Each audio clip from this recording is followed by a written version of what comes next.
আসসালামু আলাইকুম রাহমাতুল্লাহ dear audience Illustrator tutorial like this এই যে বাটনগুলা এই ধরনের যে কোনো বাটন আপনারা তৈরি করতে পারবেন আমি যেভাবে তৈরি করব সেই দেখানো সিস্টেমের উপর ডিপেন্ড করে আপনারা যে কোনো ধরনের বাটন তৈরি করতে পারবেন লাইক আমি এখানে ইলাস্ট্রেটর বেসিক্যালি আমি লেয়ার ইউজ করি না বাট ফটোশপে আমি লেয়ার দিয়ে কাজ করি এখানে আপনারা লেয়ার ইউজ করতে পারবেন ফার্স্ট অফ অল আমি জাস্ট রেক্টেঙ্গুলার টুলটাকে নিব এভাবে একটা রেক্টেঙ্গুলার শেপ ক্রিয়েট করব এভাবে নিতে পারি বা আমি এখান থেকে ক্লিক করে এখান থেকে নিয়ে নিতে পারি জাস্ট আইডোপার দিয়ে আমি একটা কালার এভাবে দিয়ে দিলাম গ্রেডিয়েন্ট যে কোনো কালার আপনারা ইউজ করতে পারবেন ডাইরেক্ট সিলেকশন টুলে দিয়ে জাস্ট এখানে ক্লিক করে এভাবে রাউন্ড করে দিব আবার ডাইরেক্ট সিলেকশন টুলে দিয়ে এখানে ক্লিক করে অ্যারো বাটন চেপে জাস্ট এভাবে একটা অ্যাঙ্গেল করে দিব এভাবে একটা অ্যাঙ্গেল করে দিলাম দেন এখান থেকে লাইন টুলটাকে নিতে পারি এভাবে লাইন টুলটাকে নিয়ে জাস্ট এভাবে একটা লাইন ক্রিয়েট করলাম দেন আবার এখান থেকে এভাবে একটা ক্রিয়েট করব লাইক দিস এভাবে সিলেক্ট করলাম শেপিলার টুলে ক্লিক করে লাইক এভাবে ফিক্সড করলাম এটাকে শিপ বাটন যেভাবে লাইক এভাবে ফিক্সড করলাম লাইক এখানে আমার কালার যে বাই ডিফল্ট যে কালারটা আছে এটা এখানে চলে আসলো লাইক দিস দেখেন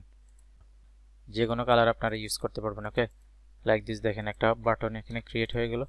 দেন এখান থেকে জাস্ট আমার যে এখানে আপনারা আপনাদের যে স্লোগান বা আপনাদের যে টেক্সটটা হয়ে থাকবে সেটা আপনারা এখানে ইউজ করতে পারবেন লাইক দিস দেন আমি এটাকে কপি করলাম কপি করে জাস্ট আবার ওই যে উপরটাকে ক্রিয়েট করার জন্য একেবারে সহজ জাস্ট এখান থেকে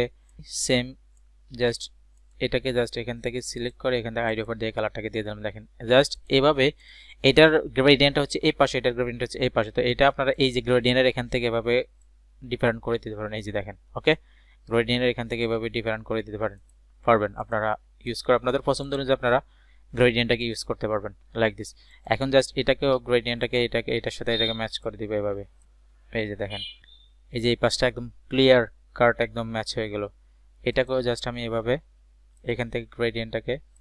সিলেক্ট করে এভাবে ম্যাচ করে দিলাম এই যে দেখেন এই পাশটা একদম এইভাবে পারফেক্টলি ম্যাচ হয়ে গেল দেন কিবোর্ড থেকে কন্ট্রোল যদি গ্রুপ করে জাস্ট ড্রপ শোল্ডারে একটা ক্লিক করব ড্রপ শোল্ডারকে দিয়ে দিব অ্যারো বাটন চেপে কমিয়ে দিলাম সেম এটাকেও কিবোর্ড থেকে কন্ট্রোল যদি গ্রুপ করে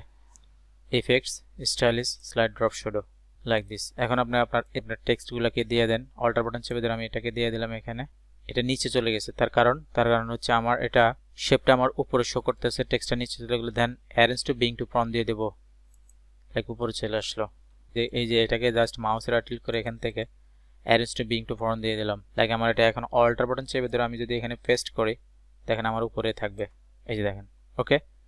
আরেকটা বিষয় আমি আপনাদের সাথে শেয়ার করে দিলাম কারণভাবে এভাবে আপনারা এই বাটনগুলো আপনারা তৈরি করতে পারবেন এগুলো বিভিন্ন সাইডে অনলাইনের বিভিন্ন সাইডে আপনারা এগুলো পোস্ট করে ভালো রেসপন্স পাবেন আশা করি এভাবে আপনারা এই বাটনগুলো আরো